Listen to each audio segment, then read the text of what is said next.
Hi, my name's TJ. This is In My Own Words, helping you write your life story.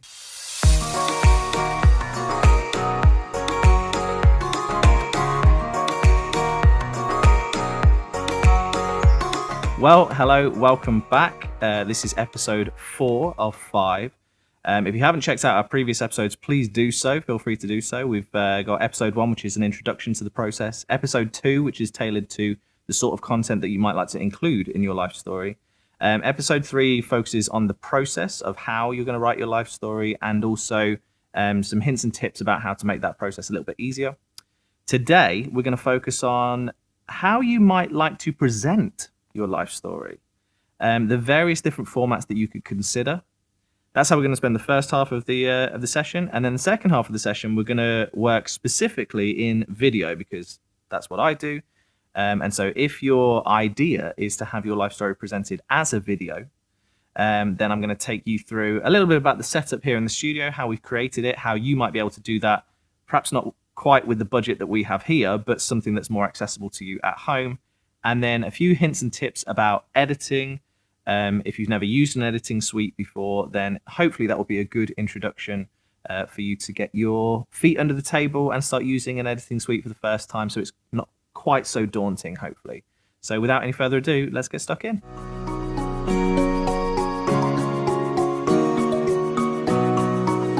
So initially, I think it's important to establish the fact that there are multiple different vehicles for showcasing your life story. It doesn't just have to be a book if you don't want it to be. And that might come down to the individual. I think it should be tailored towards what suits you best. Perhaps it should be tailored towards what your family and friends and the people that you want to see it, your audience, might enjoy the most. So we're going to explore some ideas that you've probably already thought of, and perhaps some ideas that you haven't already thought of. Starting with this one. Writing the book. So let's start with the most obvious and most accessible way of documenting your life story, which is writing a book. I think this is somebody that anyone with a pen and paper can have a go at. Anybody with a computer, perhaps, can have a go at.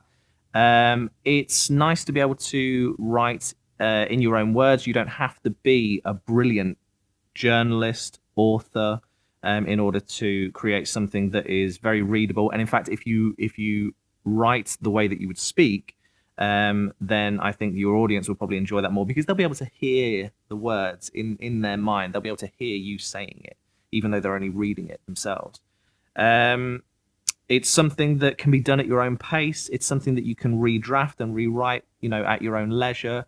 One thing I would say is it might be worth taking some time and perhaps a little bit of money to put your finished product in the hands of a professional editor and perhaps typefacer and perhaps publisher, in order to get the actual physical book made to a professional standard, because it would be really lovely to be able to present someone with something that looks like the legitimate finished article. And if there was one that I would really prioritize, it would be the editor, because I know that when I'm writing something, I always use the words that I would normally say. I type things in a certain way. I might speed type. Basically, when I'm reading it back, it makes sense to me, but I might actually have missed a word, misspelt a word, made a grammatical error. And I'm somebody that takes a lot of pride in the sorts of things that I produce. So therefore, I think I would lean into getting an editor to look it over with a fresh pair of eyes and a professional set of eyes, just to underline any of the mistakes that I've made. But yeah, it's relatively cheap to produce, and it can be done in your own time. And very cathartic process. So I would definitely recommend the book, if nothing else. Audio recording. So an audio recording will require a little bit of investment in the audio recording equipment, and might take a little bit of time to get good at. It's something that many people will not have tried before, will not be necessarily very experienced at or very good at to start with. And what's nice about the audio recording, I think, is that you can use the process of gathering the information and documenting your memories in preparation for the recording as practice for the recording itself. So that makes a lot of sense. And that harks back to something that I was talking about in a previous episode of recording conversations whilst you're gathering and documenting your memories and the things that you'd like to include. One of the big advantages about audio recording is that you can actually hear the expression, the intonation, the meaning behind what you're saying. You can't necessarily get that from a book when you're writing it down and somebody's reading it for themselves. And so an example of that might be if I wrote the words, she was a very friendly girl. Now, if I were to read that, I could interpret that in my own way. However, if I was to use the audio recording, I could say, she was a very friendly girl. And that means one thing. Or I could say, she was a very friendly girl. And all of a sudden, that has totally different context and totally different meaning. And so you're able to impart a little bit more control over the delivery of the material and therefore the understanding of the material by the audience. And it just creates all kinds of color and context and nuance around the stories that you're telling. And I think when you put it all together, it can be almost like a podcast. And I think, put yourself in the position of your audience, whoever this is for. Wouldn't it be lovely to sit down on a rainy day in November and tell your house device, your household device, whether it be, Alexa or Echo or whatever it might be, say, play mum's podcast or play dad's podcast or whatever, whoever it might be. And all of a sudden your voice springs into life around the house and they're able to sit with their cup of tea and their cup of coffee and listen. And I just think that's such a magical thing that we're able to do in this age. So why not take advantage of it? Video recording. Video recording is obviously my passion. It's what I enjoy doing. And I think it has all of the benefits of the audio recording with regards to texture and context and color and nuance, but even more so because you're able to see the person's face. And I think that is so magical. Think about in the future, being able to see them talking passionately, lovingly about all the things that they are passionate about. I think that is just the pinnacle of what could be achieved in this day and age for somebody recording their life story. I also think that you're able to do additional bits and pieces. So, for example, with my dad's life story, we did a couple of day trips where I took the camera and we recorded what happened. One of them was to his old school and one of them was to his old home.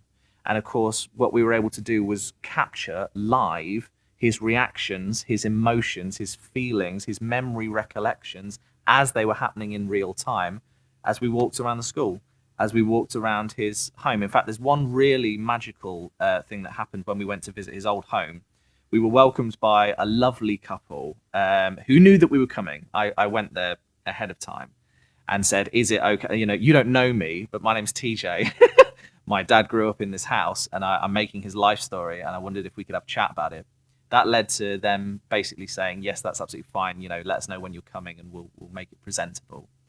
They actually did a little bit of research on their own time ahead of us arriving, and they found the original documents for the house as it was produced. And what's interesting about that is that my granny and grandpa, my dad's parents, were the first people to own that home. They bought it new. So as you opened this old document, inside were all of my grandpa's notes on the house and what the builders were building and the time scale and what they'd asked for and what they'd agreed upon and all this kind of stuff. And my dad had no idea, I had no idea. He opened up the document and there was my grandpa's handwriting, and he had this really wow, that's dad's writing, and it was an emotional impact that we managed to capture on camera, real time, live. And then we put those little details amidst the rest of the life story, and it broke it up into a really nice formula, a really nice structure. So yeah, I think there's so many possibilities with video to make it creative, exciting, watchable, enjoyable. And yeah, I think the only downside is for people that don't necessarily feel comfortable on camera. And to those people, I would say, try it. Don't dismiss it. Don't assume that you can't do it, because invariably those insecurities, well, that's what they are. They're insecurities, and they come from a place of, I could never. And I'm here to tell you that I work with people in front of camera all the time. And even the most timid, shy, nervous people, if you are surrounded by people who want the best for you, who encourage you and who want to help you, within about 10 minutes, before you know it, they're an expert and they feel very comfortable. It feels very natural. And then the piece becomes something that shows them off in their best light, because actually they're really great at what they do. So yeah, that would be my advice: is give it a go. Podcast series.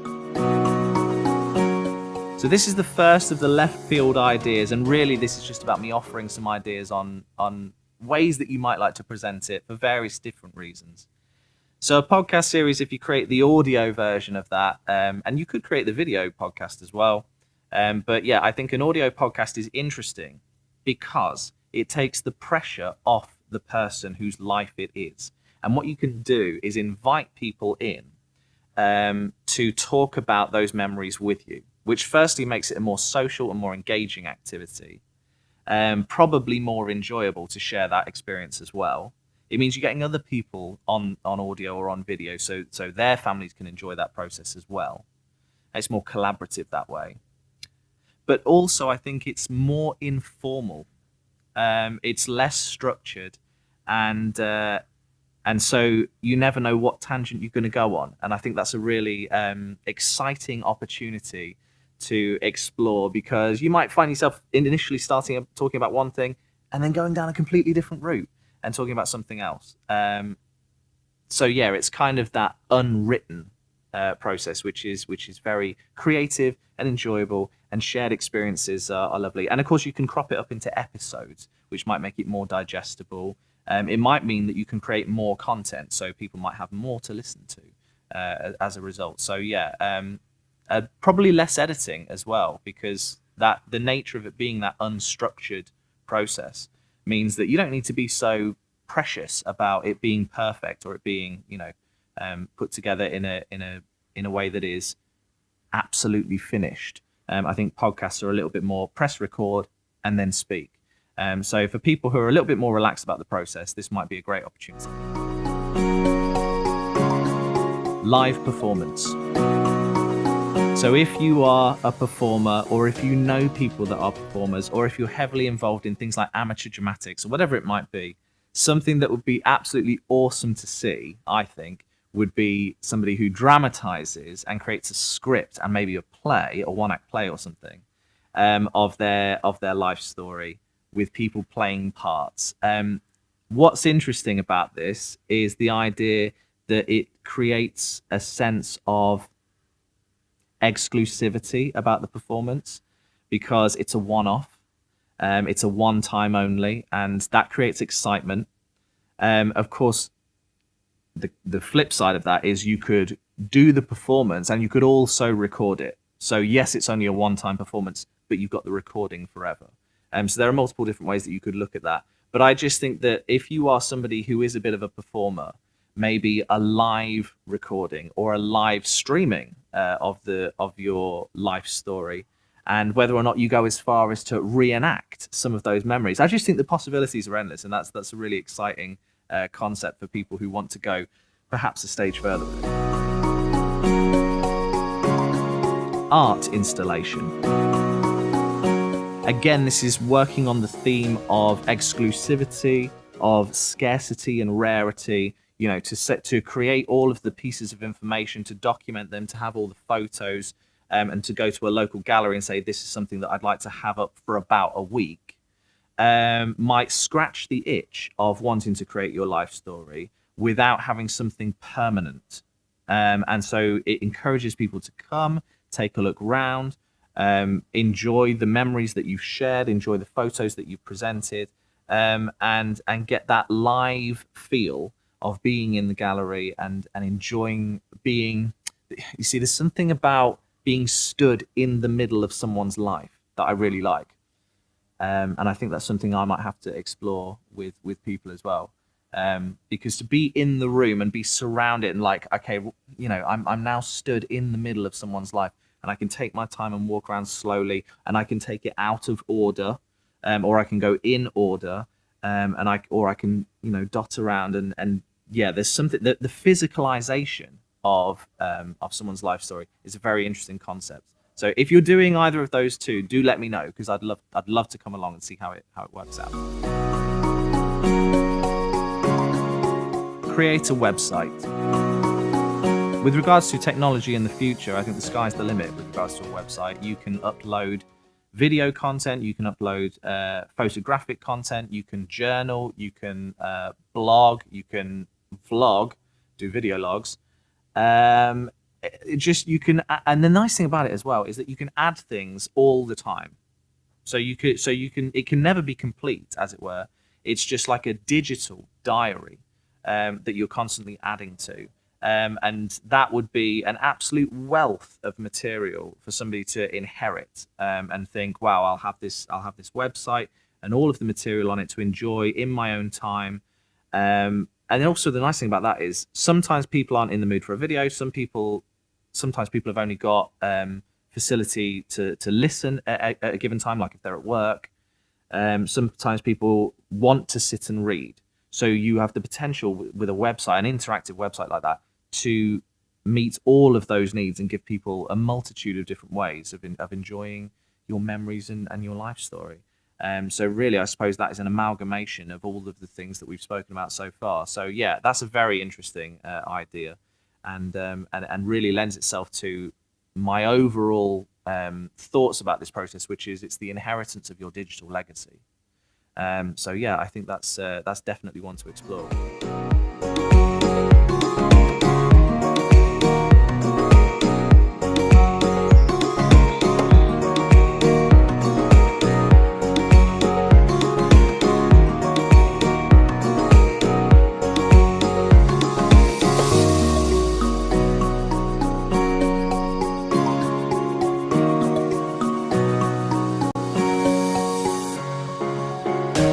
So they are just a few ways that you can exhibit and create your life story. I hope it's interesting, and I hope that you've taken some inspiration from some of those ideas.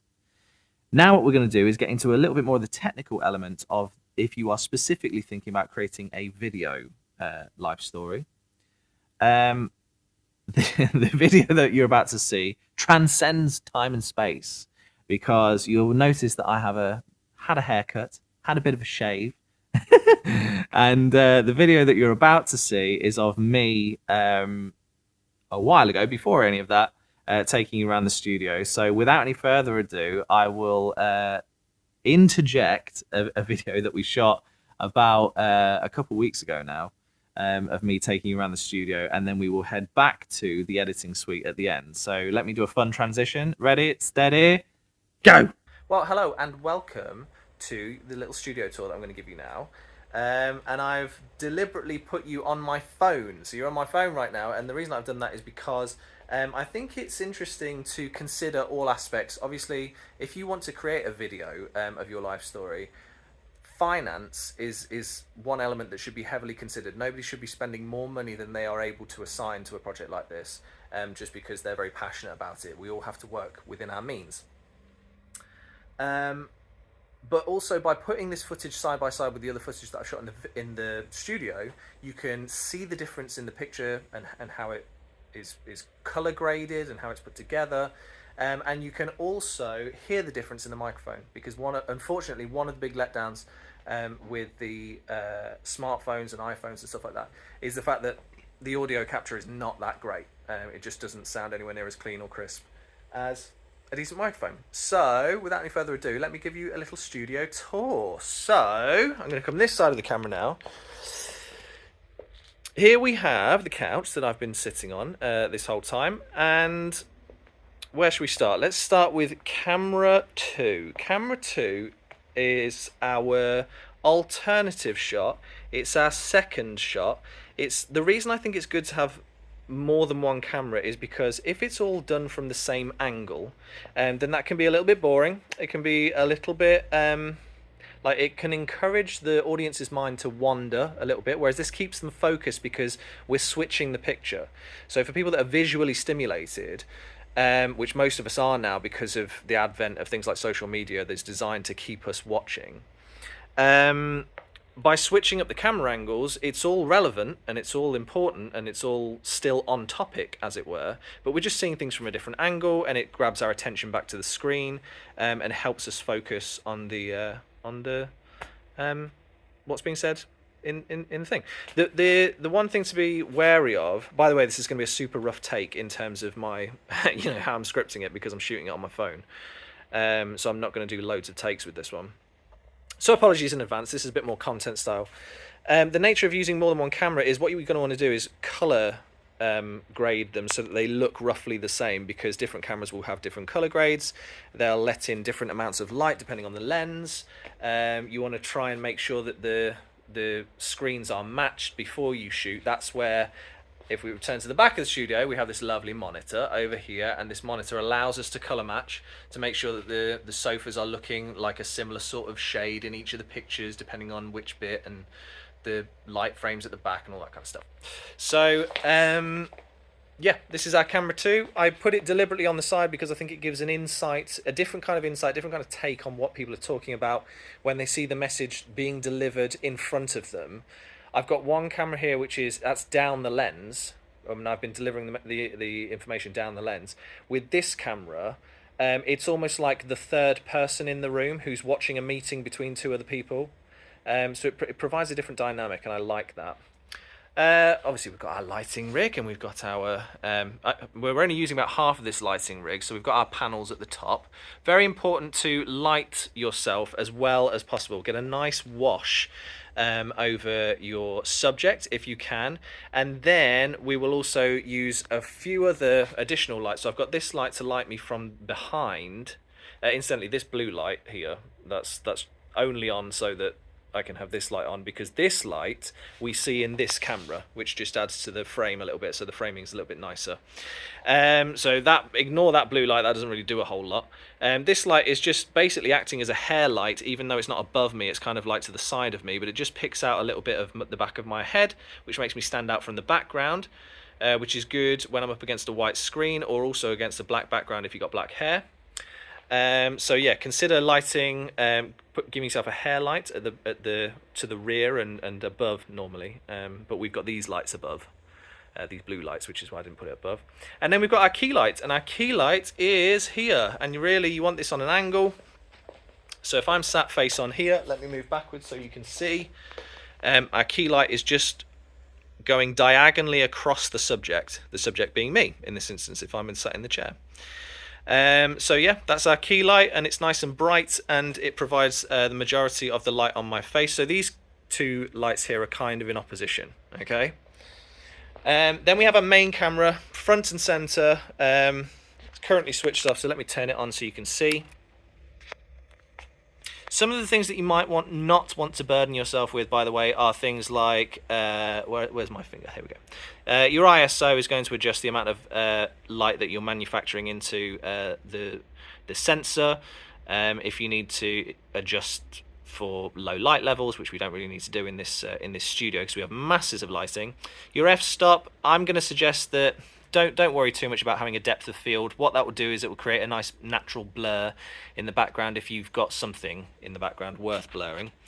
I've got very low battery, as you can see here. Where am I? Why is it so difficult to do that with my finger in front of the screen? We've got 25 frames per second. That's important. Where it says 25p, just at the top there. That's 25 frames per second, which is the normal frame rate of English UK editing suites. America uses 30 frames per second, weirdly. This is all stuff that you don't really need to concern yourself with if you're shooting on an iPhone or an Android phone or something like that. But if you're using a slightly better camera, a purpose-built camera, you want to really be shooting in 25 frames per second. And ideally, down here we've got our shutter rate, which is 50 frames per second. And that's ideal settings for shooting. Really, your main camera is all about how you frame the shot. So this is a zoom lens, so if I adjust the zoom, we can get slightly wider or we can get in nice and tight, and I've positioned this deliberately to be around there. Because I just liked that composition. I liked me front and center in the shot, I like the screen behind, and then we've got the book and flower pot obviously, and then we've got a nice directional mic which is linked via the wire all the way down our boom stand, all the way back into the camera, and I'm taking the sound direct to the camera. There are other ways of capturing the sound. You could do that independently. And your camera, this is a shotgun microphone, sorry, your microphone. This is a shotgun microphone, and it should be pointing pretty much at the chest of the person who is speaking. And you're going to want to take some audio levels before you start to make sure that it's not clipping at the top. That is to say that they're speaking too loud or the microphone is too close. And to make sure that it's not so quiet that you're going to struggle to bring more volume out in post, because if it's recording too quiet, you're going to struggle to bring those the volume out without getting a hiss, an underlying hiss from the kind of white noise and static noise that the microphone will pick up. So yeah, make sure you do plenty of testing on your microphone before you shoot for real, as it were, just to make sure that it's capturing the right audio. Some microphones are particularly sensitive, like shotgun microphones, and so there's a minus 20 dB setting, which you can use, which, as you can see, the light is on the minus 20. It's upside down because the microphone's upside down, but you get the idea. So yeah, I think these are all. I'm whizzing through some quite technical stuff here, but I just wanted to give a bit of a breakdown of how it all works, and so you could see, not necessarily to replicate for yourself, because we've got an awful lot of kit here in order to create these videos. So let's finish the job and show you that all of these are moving. So this is an SDI cable that's coming out of camera 2, but then we've got HDMI cables coming out of our main camera and our camera that I love this kind of camera that captures a sort of ambient shot, and we've deliberately set this up so that you can see the other cameras in the shot and the microphone and all that kind of stuff, to give you an idea of what we're doing. I just think, you know, when you see them all together, it just it creates different audiences. You've got the audience that's being spoken to directly right here. You've got the person who's also sat at the table, but they're not the subject of the conversation. And then you've got the waiter who's able to kind of like just be fly on the wall. And I love those different versions of getting the same story. I think it really adds to the narrative. And all of these shots are going into our ISO mixer, which is at the back here. You can do a live switch on that if you want to, if you've got somebody to operate it, which we don't, because it's just me in the building at the moment. And then they will record all of those. We put them together in post, and in an editing suite. And the editing suite that I use is called DaVinci Resolve. And what we're going to do now is, by the magic of television or video, whatever you want to call it, I'm going to take you now to my DaVinci Resolve suite, and I'm going to show you how I import those clips, pair them all up, and make a little edit. Ready? 3, 2, 1. And as if by magic, here we are now inside my editing space. This is my editing suite that I use. It's called DaVinci Resolve, but there are plenty out there that you can choose from. And that's a nice shot of me looking startled. One thing that you want to be aware of, by the way, when you're editing, is that you have to look at yourself from all sorts of angles, in all sorts of pulling all sorts of funny faces, because as soon as the camera stops, that's it. You know, you're left with images like this. Yay! But really what I wanted to do in this section is give people a bit of an idea about the various elements of editing. Why is that? Well, because look at this screen. It's a bit daunting, and it's a bit like, where do you start? We've got all sorts of things going on down here. We've got this preview screen here. We've got this column over here that's like, it looks a bit scary. This column here, like, it's just everywhere, and there's so much to see and look at and do, and it's like, where do you start? For the purposes of this, what I'm going to do is I'm going to open a brand new timeline. Ordinarily, when you open your editing software, you're going to be faced with a blank timeline that looks something like this. And the timeline is this rectangular space at the bottom. These two screens here are preview screens. And in this particular piece of software, the preview screen of what you're seeing as you're playing it is this side. And this is used for other things, depending on what you want to use it for. There's a list of things here that you can use it for. But this big rectangular space at the bottom is where you're going to import all of your videos, photos, whatever's going to be part of your video. And with videos that operate online, on social media, on YouTube, all that sort of stuff, and on streaming platforms through your TV, most people are now used to the idea that there is a chronological timeline that runs from left to right to show you how far through the video you are and how much is left. And a timeline operates in exactly the same way. So when we import a clip into this timeline, it will run from left to right, and this red line will show us exactly how far through the clip we are, and we can adjust where we want to start from by clicking and dragging this red line to different places. Or we can just click on a certain place away from it and it will jump to it.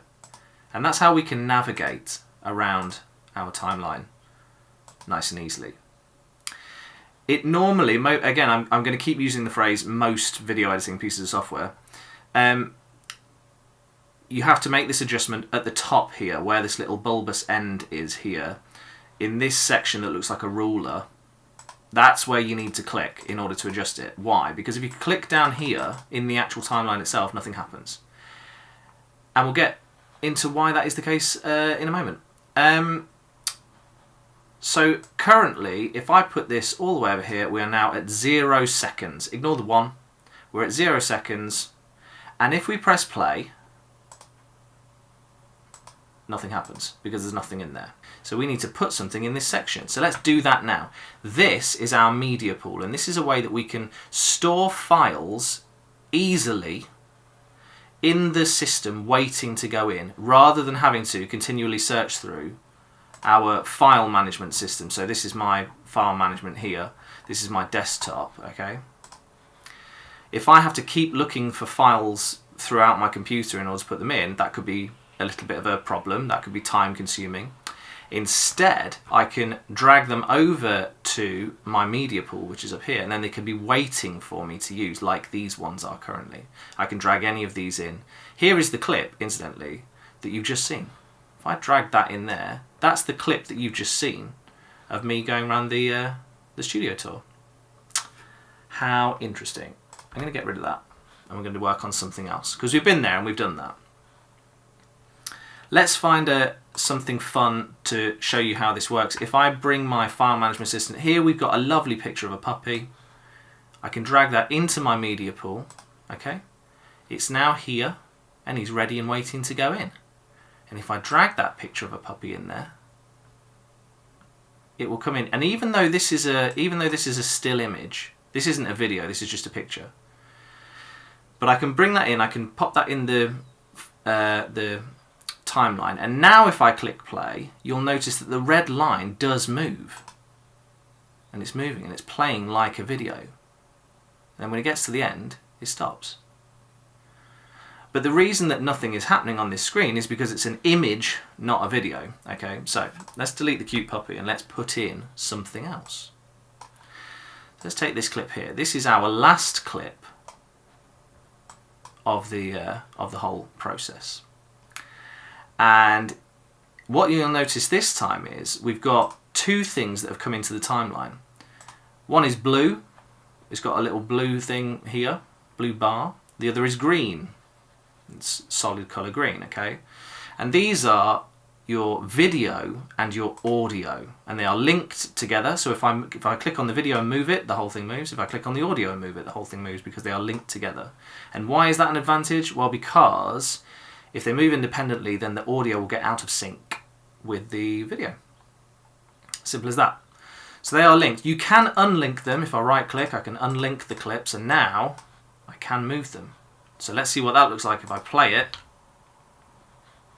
Let's see if I can play this. Do join us for that, but in the meantime, I wish you lots and lots of luck on this journey. It's a fantastic journey. It's all wrong. It looks like it's overdubbed in a foreign language, okay? So instead, let's just let's undo. Undo. Oh, it's not letting me do it. Okay.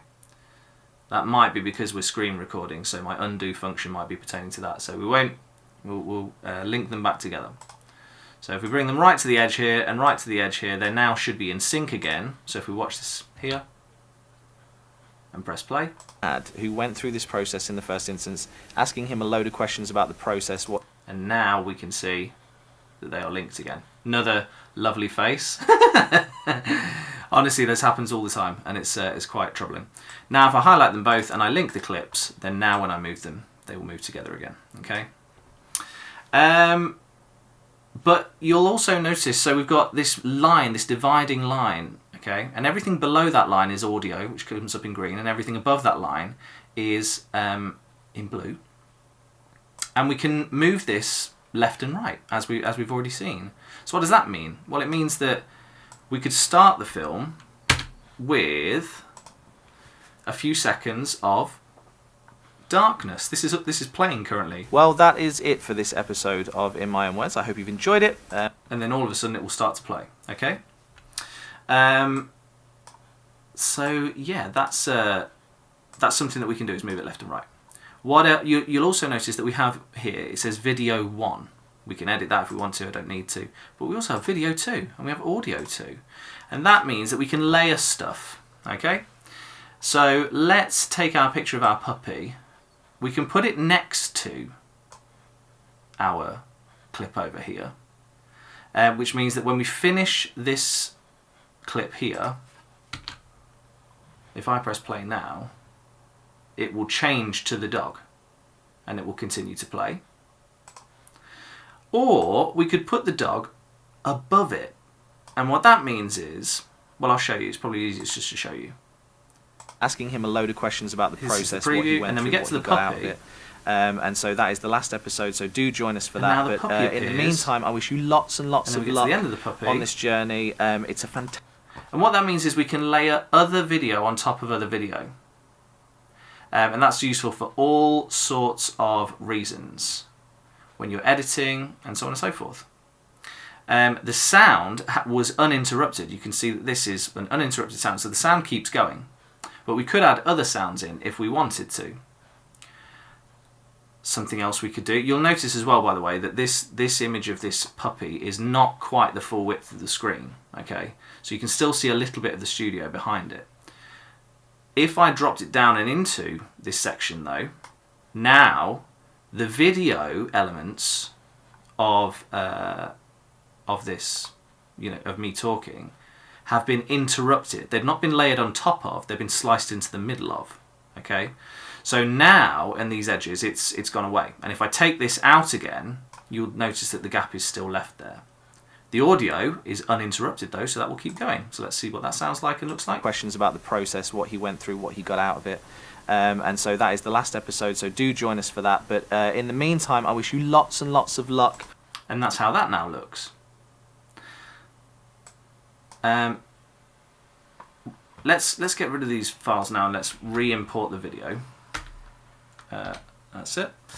Let's bring this one back in. This is the same video, but it means that I don't have to be undoing things as I'm going. But we can layer things on top of each other. Another thing that we can layer on top is solid colours. I can bring in this solid colour. It currently is black, but if I go over into the transformer window over here, I can make it any colour I want.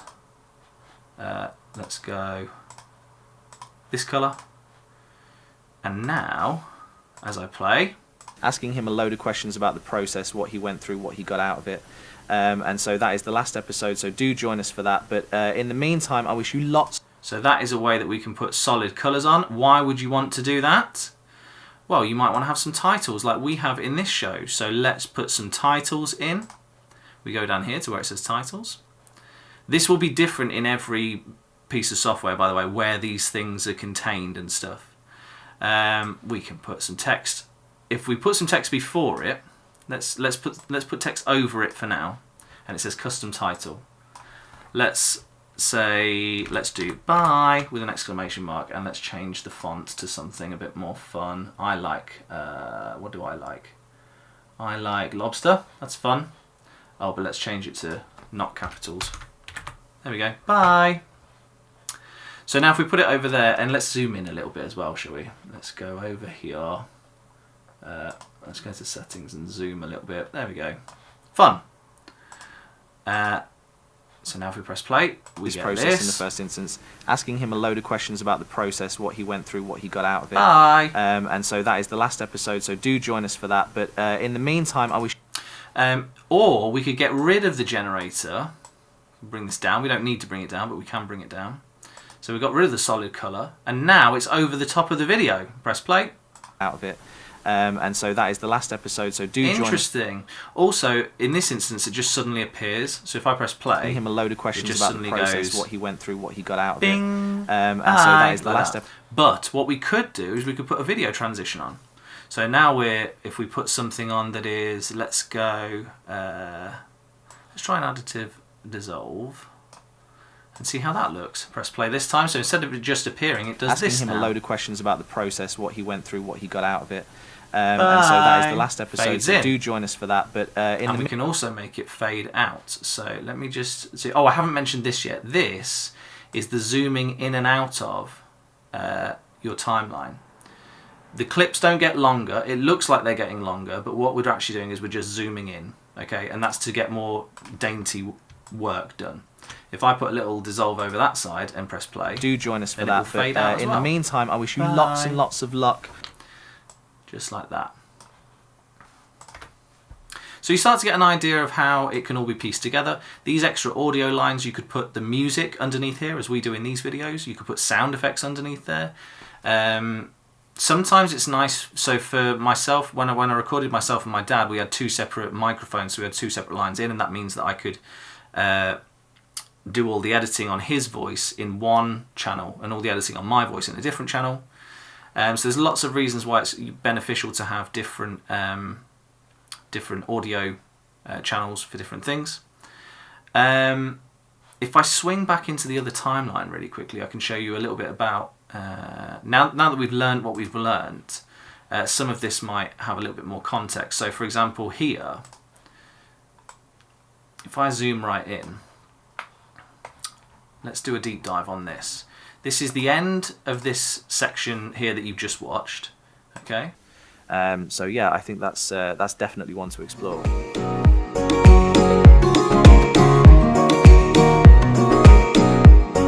Right, so this is something that we've already seen, okay?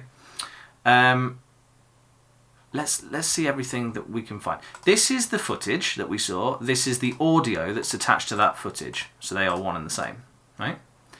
Up here we have the Studio 67 logo. If I hover the timeline over here, you can see that the Studio 67 logo appears here.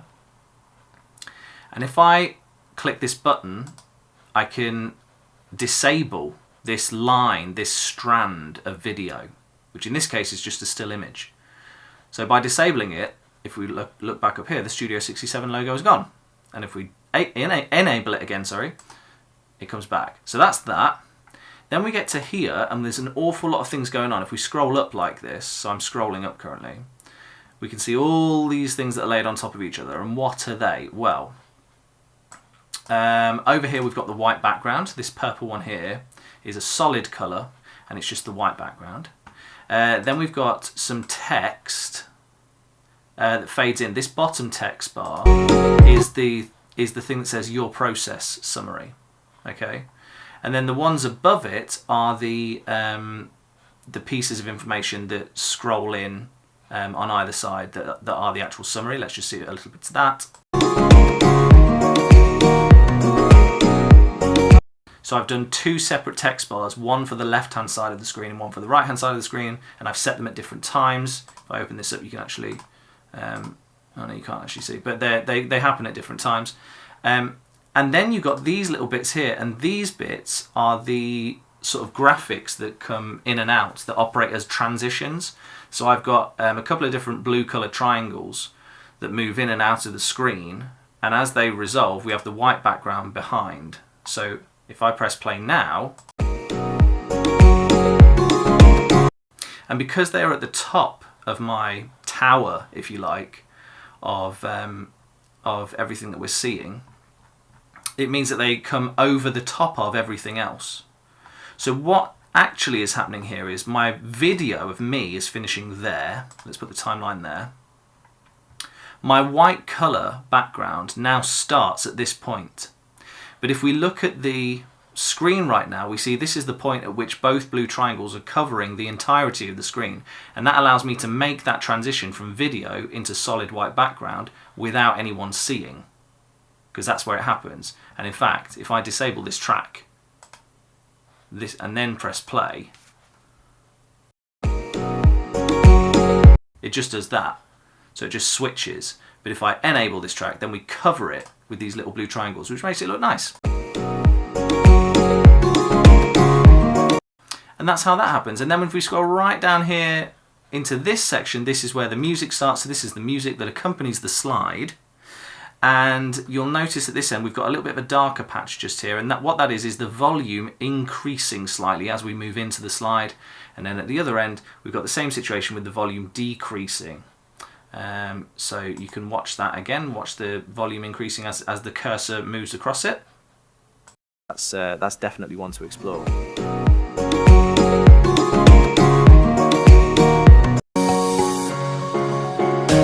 So they are just a few ways that you can exhibit and create your life story. I hope it's interesting, and I hope that that makes sense when you were watching how the volume was decreasing as it follows this little line down here, because that is the volume there. Okay, so that's an example of lots of things all happening in one little section that goes into how we make these lovely looking videos. So let's do a little final something with this section here. We've currently got this lovely picture of a dog. I'm going to zoom in slightly so that he covers the whole screen. There we go. Now he's handsome. And then what if we took that text and we said bye in the middle? Let's move that over here a little bit and down a little bit. And what if we made these transitions for the dog as well? So let's copy those across and copy those across. So now there's a transition on the dog as well. And now let's press play and just see what that looks like. Bye. Lovely. Something I haven't shown you yet is how to shorten a clip. So let's do that now. In fact, let's... Yeah, if I can extend them. So if I hover, it's a bit difficult when you've got transitions over, because if I hover it over the transition, it makes the transition longer. What I really want to do is highlight all of this and make this a little bit longer here. That means it lasts longer in the timeline. Or shorter if I highlight them all. Whoops, if I highlight them all again here, I can make them shorter. Let's make them quite short, I think. And then we can hover that over here.